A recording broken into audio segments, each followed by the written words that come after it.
Salut à tous, le Challenge Tour, la deuxième division européenne, était en France fin août, début septembre. Les caméras de Golf Plus y étaient également. Nous sommes au nord de la Bretagne, dans le département des Côtes-d'Armor, sur l'un des plus beaux parcours de France, celui de Pléneuf-Valandré.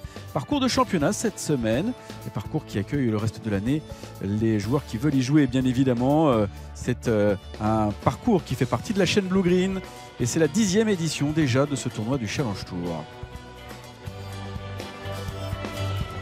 C'est long et c'est court, mais chaque année on essaye de monter en puissance, d'adosser des moyens supplémentaires, d'avoir une attention bien sûr particulière sur le parcours, puisque c'est l'outil de travail des joueurs, bien sûr avec l'aide de tous nos partenaires, des institutions, et puis de la volonté de Blue Green d'avancer. Alors 10 ans c'est déjà une belle étape, et aujourd'hui c'est surtout aussi de regarder encore vers l'avenir et d'essayer de monter encore en puissance sur ce tournoi et d'en faire encore chaque année un plus bel événement. Et la Bretagne, de plus en plus, année après année, devient vraiment une terre de golf, pour la variété de ses parcours bien évidemment, mais aussi pour le niveau de jeu que proposent aujourd'hui les jeunes golfeurs issus de cette région. Paul Bovy, 14 ans, est le meilleur de sa génération. Paul est un d'index, et ces 2 dernières années, il était finaliste du championnat de France Benjamin, épilogue évidemment provisoire d'une histoire assez atypique.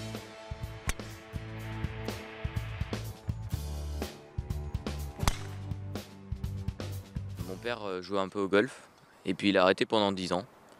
Et moi, il cherchait un sport que je pouvais faire. Et en venant ici, j'avais peur de l'eau, donc pas de sport nautique. Et il s'est remis un peu au golf, donc il m'a emmené.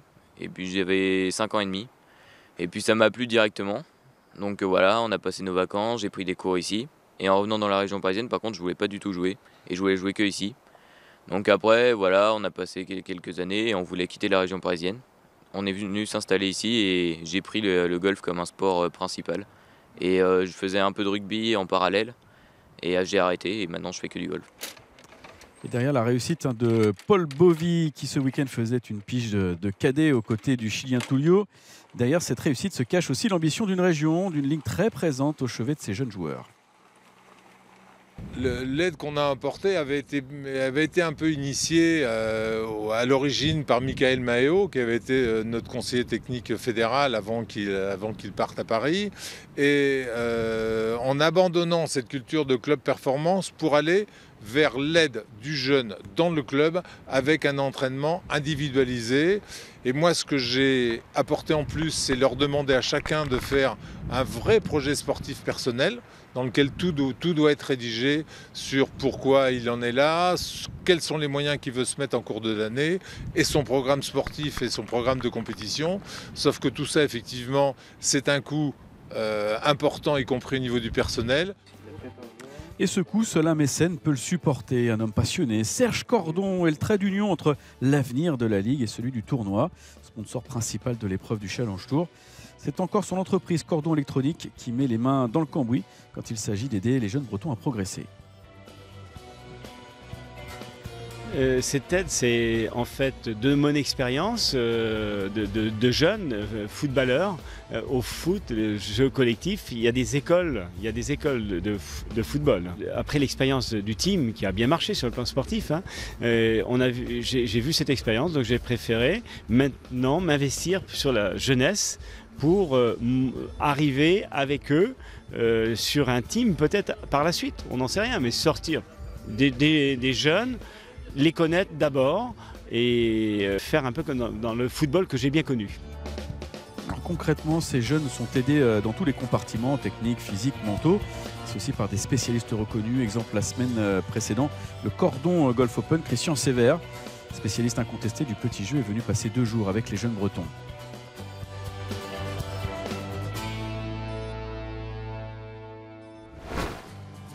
Et puisque l'on dit souvent qu'un événement est à l'image de la personnalité de celui qui l'organise, je vous propose d'échanger maintenant quelques mots avec celui qui depuis le premier jour est l'âme de ce tournoi. Il s'appelle Laurent Joanneau, il a 52 ans, c'est le directeur de ce club. Et il met chaque année un point d'honneur à donner à son événement un caractère particulier, fondé à la fois sur la proximité et sur l'humain.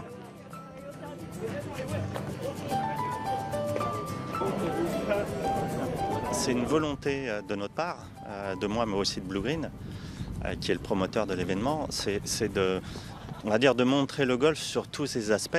C'est un spectacle, donc on doit on doit essayer d'aller sur des domaines qui ne sont pas forcément ce qu'on va trouver au quotidien sur les golfs, mais de donner une couleur différente. Cette semaine, en comptant les équipes d'arbitres et de l'European Tour, je pense qu'on n'est pas loin entre 230 et 250 personnes qui travaillent tous les jours sur les sites.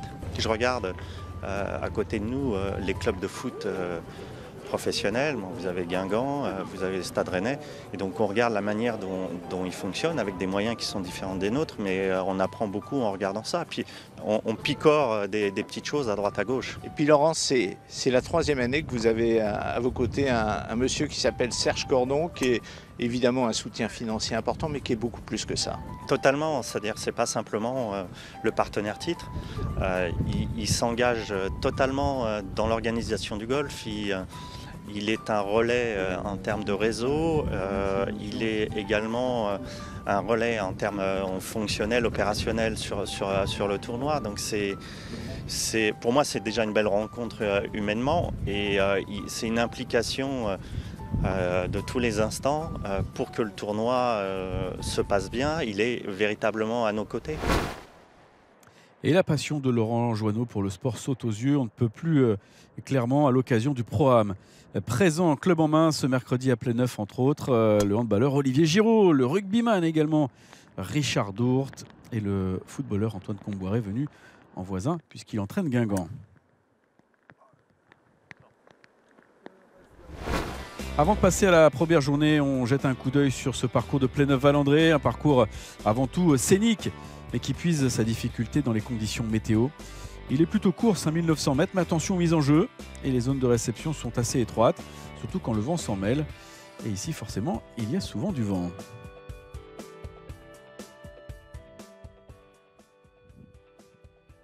Alors cette semaine, il y a 2 joueurs français que l'on va suivre plus particulièrement parce qu'ils sont pour l'instant dans le bon wagon pour l'accession au grand circuit.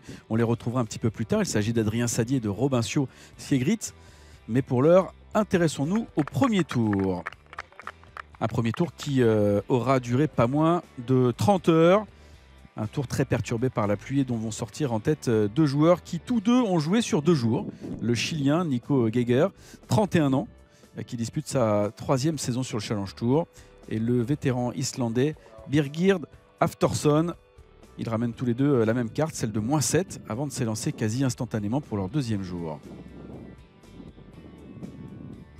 Côté français, belle surprise avec Thomas Perrault, joueur que l'on croise à longueur d'année sur l'Alps Tour et qui figure incontestablement parmi les meilleurs de sa génération. Thomas n'a que 21 ans et ce jeudi après-midi, car lui a eu de la chance de ne pas être interrompu par la pluie. Ce jeudi donc après-midi, Thomas signe la plus belle carte française, -5 à 2 coups de la tête, un score qui quelque part donne une indication sur le niveau actuel de l'Alps Tour.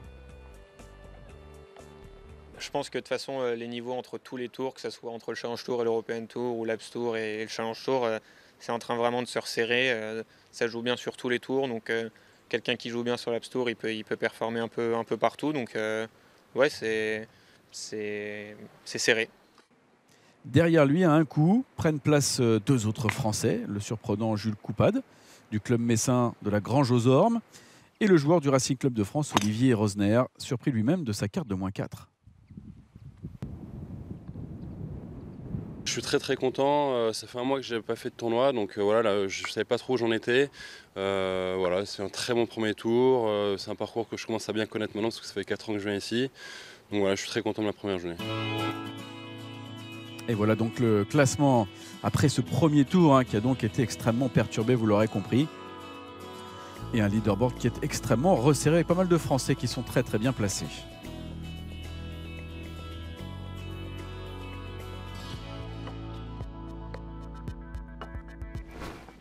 Les événements climatiques de jeudi vont continuer à peser sur le tournoi. Le retard pris est trop important pour être immédiatement résorbé. Le 2e tour ne se terminera que samedi matin. Mais ce 2e tour se déroule, lui, dans de bonnes conditions. Conditions largement mises à profit par le surprenant islandais Birgir Hafþórsson, qui, en jouant -5, va creuser l'écart. Mais derrière ces bonnes conditions ont aussi profité à plusieurs joueurs qui se sont regroupés en un vrai peloton de chasse.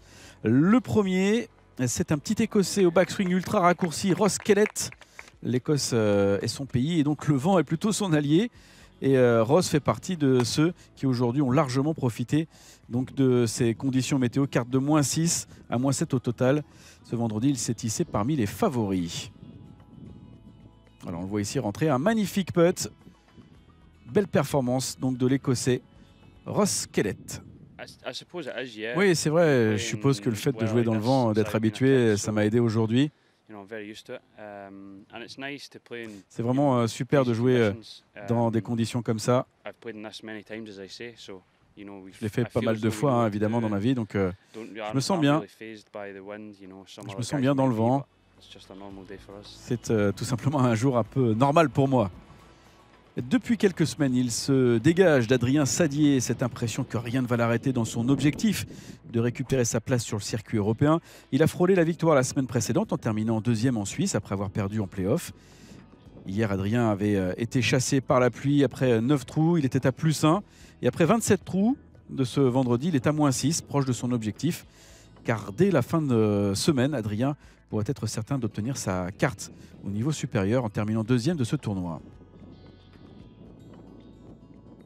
J'y pense, mais c'est plus excitant que plutôt subir la pression.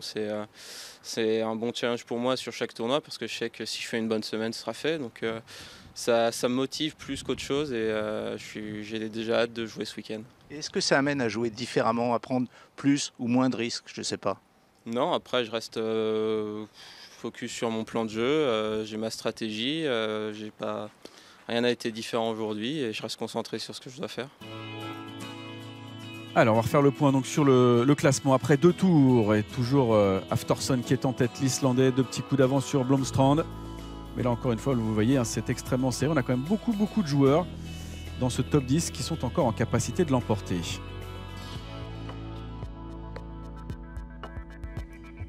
Avant même que les dernières parties prennent possession du parcours ce samedi, le golf a lui installé ses quartiers dans les rues de Pléneuf-Valandré pour une séance de street golf qui recueille d'ailleurs, vous le voyez, un franc succès. Et c'est donc aux alentours de midi ce samedi que va démarrer le 3e tour de ce Cordon Golf Open dans des conditions redevenues très agréables. Et on va retrouver justement Adrien Sadier, on en parlait tout à l'heure. Adrien qui est ici sur le trou numéro 1 avec son très bon swing. Adrien, on l'a dit, les résultats sont excellents cette saison. Il va pouvoir d'ici très peu de temps sans doute valider son billet pour le circuit européen la saison prochaine. Et ce sera tout simplement mérité après les belles performances qu'il a pu enchaîner. Schneider, lui, est également au trou numéro 1. 2e coup pour lui sur cette attaque de green qui n'est pas la plus compliquée du parcours. La preuve, regardez, il va chercher le drapeau sans aucun souci pour se mettre en position de birdie. Alors le putt pour birdie d'Adrien sur ce même trou est beaucoup plus long. C'est un gauche-droite, vous le voyez. Il y a une bonne dizaine de mètres. Ouais, c'est très bien joué. Il se met donné pour faire le par et pour ressortir sans bobo de ce trou numéro 1. On le disait en revanche, pour Schneider, c'est une chance beaucoup plus franche de birdie. Et il ne va pas se gêner pour le rentrer. Bien joué. Ça débute plutôt bien. Il est à -7 maintenant.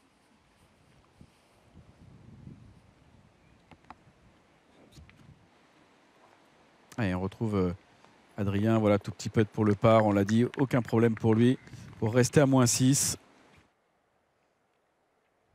Adrien qui, sur le trou numéro 4, va connaître quelques petits soucis avec un drive égaré sous un arbre. Il a eu du mal à se recentrer. Il joue son 4e coup maintenant. Un tout petit coup de wedge avec ce green surélevé. Et la balle va redescendre un tout petit peu. Reste à savoir si elle va rester sur le green. Apparemment, elle est restée. Mais c'est donc un putt pour le bogey maintenant qu'il a à jouer. Et il va échouer dans cette tentative. Ce sera un double pour lui qui va le faire pas mal redescendre au classement.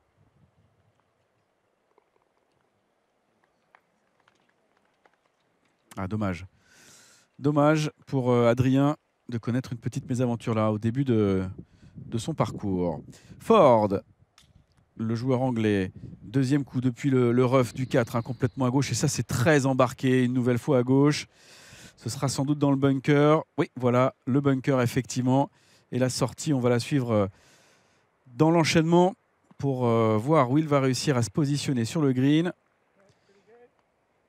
Il n'a pas pu faire autrement, hein. C'était une sortie extrêmement délicate à jouer. Vous voyez, le public est quand même venu assez nombreux, hein, pour suivre ces très très grands joueurs, ces très bons joueurs du Challenge Tour. Le niveau saison après saison, hein, de cette deuxième division du circuit européen est en train de monter en puissance. Grâce notamment à Alain de Soultray, hein, qui organise ce circuit. Allez, Adrien. C'est à lui de jouer. Allez, ça c'est bien peté.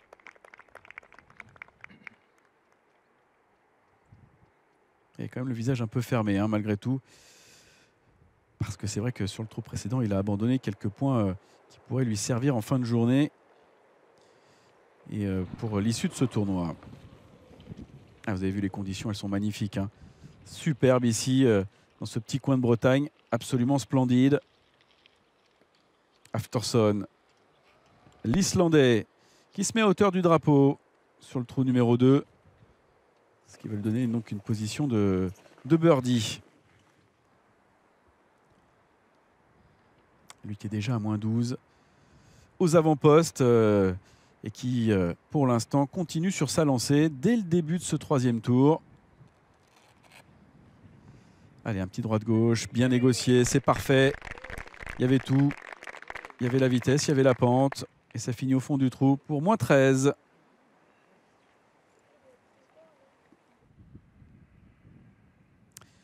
Schneider, lui, est un petit peu plus loin. Alors, sur le parcours et au classement, puisqu'il est à -8. Mais il rentre ce bon putt là pour -9 pour se rapprocher un tout petit peu de la tête.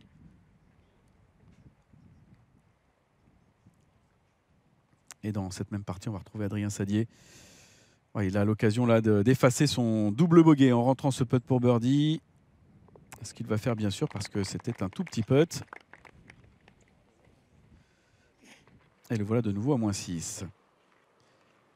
Afterson, -13. Départ du 3. C'est un long par 3, ce trou numéro 3. 183 mètres. Et la balle qui va rester un tout petit peu à droite. Oui, c'est un coup moyen là, du joueur islandais. Pavan, l'Italien, sur ce même trou, puisqu'il joue avec Afterson.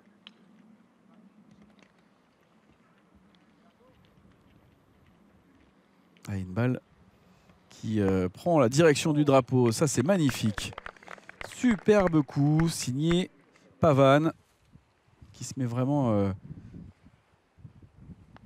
avec une grosse chance de birdie là sur le green, ce qui n'est pas le cas du tout pour Afterson. Stop. Oh là là. Oui, il faudrait qu'elle s'arrête. Effectivement, cette balle, elle va filer. Et elle va se retrouver assez loin du trou encore. Et maintenant, c'est pour le par, hein, pour l'Islandais. Pour rester à -13. Et il rate l'opportunité. Il concède un bogey. Ouais, petite anicroche là dans sa journée pour l'instant. La première pour Afterson qui redescend donc à -12.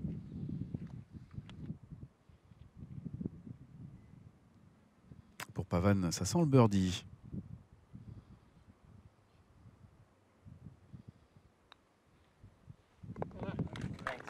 Ah, il ne me fait pas mentir, il le rentre ce putt. Joli birdie, surtout joli coup de fer, hein, de Pavan depuis le petit départ. Allez, Afterson, deuxième coup sur le 4 maintenant, une mise en jeu un tout petit peu à droite, mais il n'y a pas de bobo.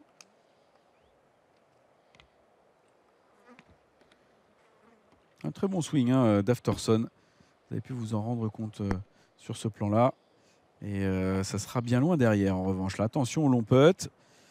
Autour de Pavan qui lui a trouvé le fairway depuis le petit départ.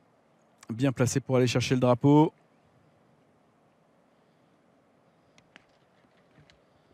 Très joli swing aussi, hein, chez Pavan, qui a déjà fréquenté le circuit européen avec le backspin. C'est parfait. C'est absolument parfait. Et ça va faire de nouveau birdie pour lui.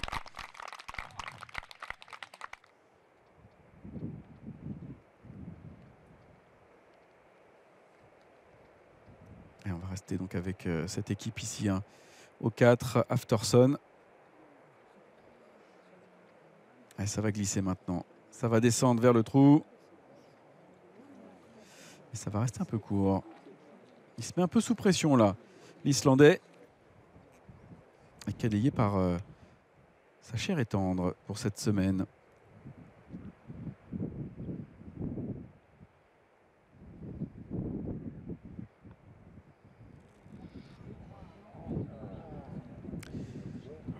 Ouais, ce sera encore un bogey pour lui. Petit passage difficile pour le leader qui redescend à -11.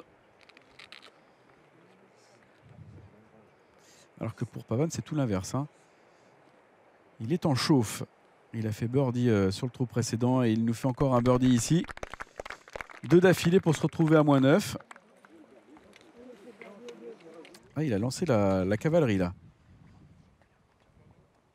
Aux trousses d'Afterson. Ford, 3e coup pour lui. Ici sur ce trou. Voilà, petite approche standard, classique, hein, pour Matt Ford. Lui aussi un pensionnaire régulier du circuit européen, mais qui est obligé de redescendre de temps en temps sur le Challenge Tour pour essayer de récupérer un droit de jeu. Parce qu'il est en difficulté, hein, sur le circuit européen. Bien peté ça. Sur ce trou numéro 7. Il est à -7 maintenant, Ford. Et on va retourner voir Afterson, qui donc reste sur 2 bogeys consécutifs. Le voilà avec son 2e coup sur le 5. Il est dans le rough de gauche cette fois-ci. Un tout petit rough qui est absolument pas pénalisant. Ouais, la preuve, regardez. Aucun souci, hein, pour aller chercher le mât. Belle position de birdie pour Afterson. Allez, Pavan, peut-être un 3e birdie d'affilée. Pour cela, il faudrait quand même se mettre assez proche du mât comme il l'a fait là depuis 2 trous maintenant. Le jeu de fer est bien huilé chez l'Italien.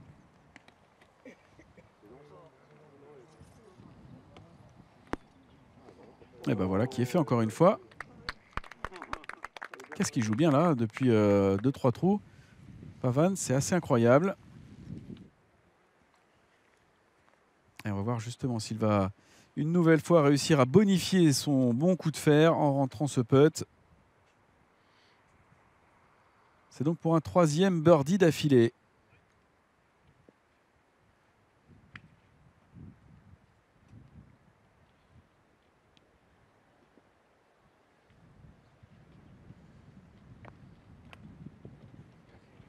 Et encore une fois, c'est bien putté.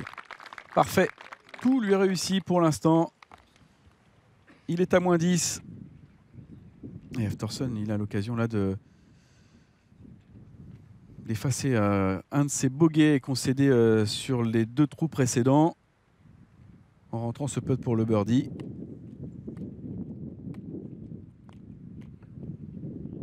Est-ce qu'il va faire? Bien joué. Ça y est, il a stoppé l'hémorragie. Et il est de nouveau à -12 joueurs d'expérience, hein, Afterson. Sadier maintenant, putt pour le birdie. Après les 9 premiers trous, il est plutôt bien, Adrien Sadier. Ça va mieux. Et voilà, le point serré. -7 désormais pour le Haut-Savoyard.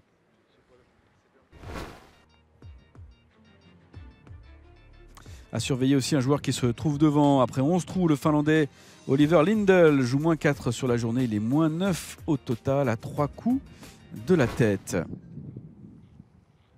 Une tête occupée toujours par Afterson qui est à -12. L'Islandais ici au 6. Ouais, superbe ce coup de fer là. Alors qu'il était un petit peu à droite dans le léger rough.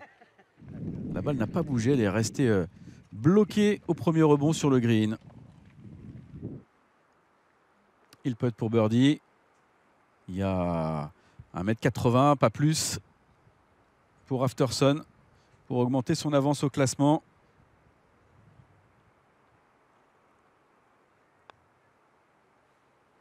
Et il ne va pas se priver de le rentrer, ce putt. -13, voilà. Tout est rentré dans l'ordre, hein, pour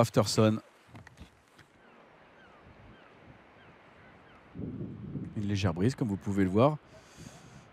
Rien de bien problématique et d'embêtant. Là, on est au départ du trou numéro 11. Vous avez vu, hein, passer donc ce parapente, pas très très loin du trou. Une image assez impressionnante et sympathique. Sadé, lui, est au 10. Un petit par 4 qui peut être piégeux, hein, en fonction des choix stratégiques que l'on fait et du vent, bien sûr. Il a réussi d'ailleurs à le prendre en main, hein, ce green du par 4. Adrien, il peut-être donc pour Eagle, il va faire birdie. C'est très bien joué. Et il a pris des risques, mais ça s'est avéré payant. Pavan, lui, n'est pas encore au 10, hein, il est au 7. Il joue son deuxième coup ici. Il est à moins 10.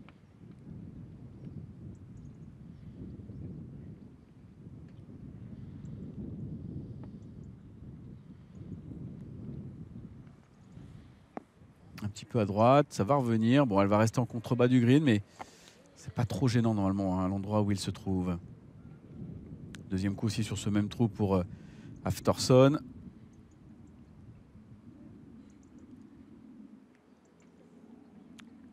Voilà, un fairway sur lequel il se trouve qui est un petit peu en surplomb du green. Et là, il fait encore une fois un très bon coup de fer. Ah, il va beaucoup mieux, hein. Il s'est complètement relancé, là, le joueur islandais. On le sent beaucoup plus en confiance. Il y a eu un petit passage à vide, c'est vrai. Mais maintenant, il a retrouvé un très très joli niveau. Et ça lui permet en tout cas pour le moment de caracoler en tête. Mais derrière, attention, il y a Pavan qui est toujours là en embuscade.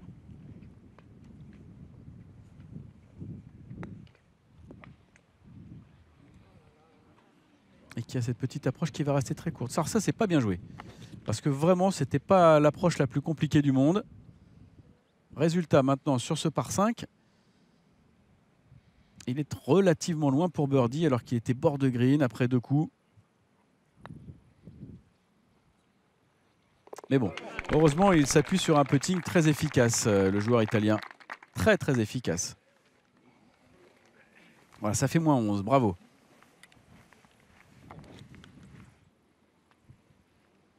Alors, moins 11, ça veut dire 2 coups de retard sur Afterson. Normalement, il aura 3 coups de retard à l'issue de ce trou, au minimum, à moins que Afterson, bien sûr, ne réussisse à rentrer ce putt pour Eagle. Et dans ces cas-là, il augmentera la marge, hein, et la différence entre lui et Pavan. Et voilà qui est fait. Belle Eagle d'Afterson. Ça fait moins 15. 4 coups d'écart maintenant entre lui et Pavan. Ouais, les vues sont à couper le souffle, hein, sur ce parcours de Pléneuf-Valandré. Surtout le passage, hein, encore une fois, là, 10-11. On est vraiment sur la partie la plus scénique du parcours. Bord de plage, hein, notamment ce trou numéro 11 là, sur lequel on vient de voir jouer Schneider, qui est un par 5, très joli par 5 avec la plage complètement à gauche là, qui longe. C'est superbe. Adrien Sadier y est également et l'approche elle est somptueuse du Français. Il avait drivé dans le rough, hein. Malheureusement il n'a pas pu attaquer le green en 2. Il est obligé de le jouer en régulation. Alors que Schneider, lui, putt pour Eagle. Et il va le rentrer d'ailleurs. Voilà, ce parcours de Pléneuf, vous l'aurez compris, hein, les par 5 sont assez faciles et scorables si les conditions météo évidemment le permettent. Ce qui est le cas aujourd'hui. Bon, Adrien ne va pas faire Eagle bien sûr parce qu'on l'a dit, il l'a pris en régulation, mais il a tout ce qu'il faut pour le faire en faisant un birdie. Et d'ailleurs, il ne va pas se gêner. Il va le rentrer ce putt. Moins 9 maintenant pour le Français. Alors que Matt Ford, lui, est sur le trou précédent, le 10. C'est son deuxième coup, donc il a drivé bord de green. Évidemment, c'est une grosse prise de risque. On va voir si tout cela sera payant dans un instant. Oui, ça le sera, quoi qu'il arrive, parce qu'il va faire birdie, un birdie facile. Voilà, les parapentistes qui sont au-dessus de Pléneuf, qui peuvent admirer tout là-haut le joli birdie réalisé par Ford sur ce trou numéro 10. Et le 12 maintenant, avec un green surélevé, hein, pour le deuxième coup. Il faut trouver la bonne distance. Ce qui n'a pas été le cas pour Adrien, là, qui est resté court dans son attaque de green. Et qui maintenant sera en contrebas pour jouer son troisième coup. Cette approche qui va rester à gauche, au-dessus. C'est pas forcément le putt le plus simple à venir. Quoique la balle redescend, hein, donc ça sera peut-être pas mal joué au final. Ouais, il va lui rester, c'était même très bien joué, hein, il va lui rester 1,50 m pour le par. Il avait très bien lu sur l'approche la pente. Malheureusement, le putt ne tombe pas et ça va faire bogey. Ah, c'est dommage. Petit coup d'arrêt là pour Adrien. Belle journée aussi pour un autre tricolore qui vient de terminer. C'est Thomas Linard. Il joue -3 aujourd'hui pour un total de -5. Il peut envisager quelque chose dans ce tournoi.